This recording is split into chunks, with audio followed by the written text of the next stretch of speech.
কম বয়সে স্বামীকে হারিয়েছেন, জেলে থাকতে মাকে হারিয়েছেন, অফিসে অবরুদ্ধ থাকা অবস্থায় ছোট ছেলেকে হারিয়েছেন, আরেক সন্তান হাজার মাইল দূরে লন্ডনে ছিল ১.৫ দশক। এছাড়া নিজ বাসা থেকে তাকে বের করে দেওয়া হয়েছে।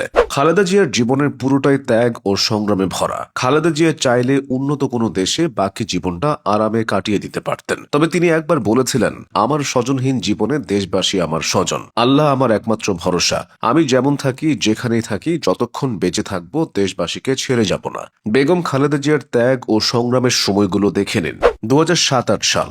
এই সময়টায় খালেদা জিয়ার পরিবার ও দল দুটোর অবস্থায় ভীষণ নাজুক ছিল। তার ২ ছেলে দেশ ছাড়তে বাধ্য হন। বড় ছেলে তারেক রহমান ছিলেন গুরুতর আহত, তিনি যান লন্ডনে। ছোট ছেলে আরাফাত রহমান কোকো ছিলেন অ্যাজমা রোগাক্রান্ত, তিনি যান থাইল্যান্ড ও পরে মালয়েশিয়ায়। এদিকে বিএনপি ছিল দীর্ঘদিন ক্ষমতার বাইরে। বিপর্যয় আরও ঘনিয়ে আসে ২০০৮ সালের ডিসেম্বরে আওয়ামী লীগ নির্বাচনে জিতলে।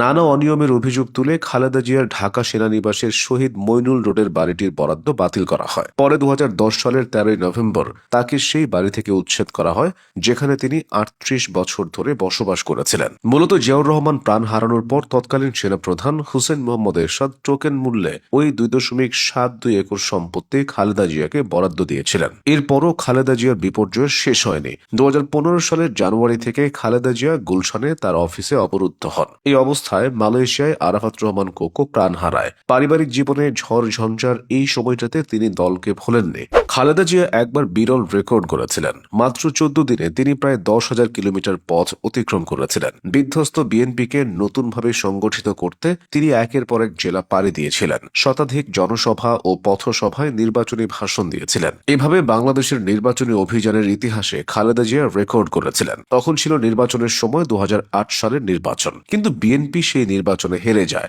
পরাজয়ের পরও তিনি নতুন উদ্যমে কাজ শুরু করেন। কিন্তু ২০১৩ সালের নির্বাচনের আগে খালেদা জিয়াকে অবরুদ্ধ করে রাখা হয়েছিল। তার গুলশানের বাড়ির সামনের রাস্তার দুই পাশে বালির ট্রাক দিয়ে আটকে রাখা হয়। ওই সময় খালেদা জিয়া রেগে গিয়ে পুলিশদের উদ্দেশ্য করে বলেছিলেন, এরা সবাই গোপালগঞ্জের নামই বদলে যাবে। কিন্তু ছোট ছেলে আরাফাত রহমান কোকো প্রাণ হারানোর পর থেকে খালেদা জিয়ার শরীর ও মন ভেঙে পড়ে। তিনি অসুস্থ হয়ে পড়েন। খালেদা জিয়ার অসুস্থতা তাকে ও বিএনপিকে বেশ ভুগিয়েছে। তিনি হার্ট, কিডনি ও লিভার সহ বিভিন্ন ধরনের রোগে ভুগছেন। তার হার্টে ৩টি ব্লক ছিল। আগে একটি রিং পরানো হয়েছিল। তাই ২০২৪ সালের জুনে তার শরীরে পেসমেকার বসানো হয়। হৃৎপিণ্ডে লাগানো এই পেসমেকার একটা ইলেকট্রনিক ডিভাইস।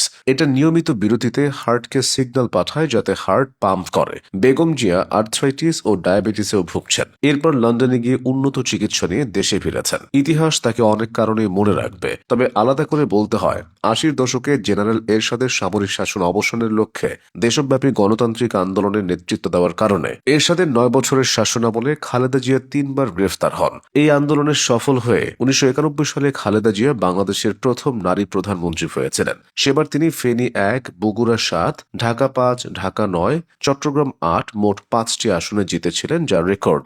এই ৫ আসন থেকে তার মোট ভোট ছিল ৩,১৬,০৬৩টি। ১৯৯৬ সালের নির্বাচনেও তিনি ৫টি আসন থেকে জিতেছেন। এভাবে ১৯৯১ থেকে ২০০৮ পর্যন্ত অনুষ্ঠিত ৫টি নির্বাচনের মধ্যে ৪টি নির্বাচনে খালেদা জিয়া সর্বোচ্চ ১৮টি আসনে প্রতিদ্বন্দ্বিতা করে প্রায় ২০ লাখ ভোট পেয়েছেন। দীর্ঘ সংগ্রামী জীবনে তার প্রাপ্তি অনেক। তার নামের সঙ্গে আছে মাদার অফ ডেমোক্রেসি তকমা। ত্যাগ ও সংগ্রামের দিক থেকে তার তুলনা তিনি নিজেই।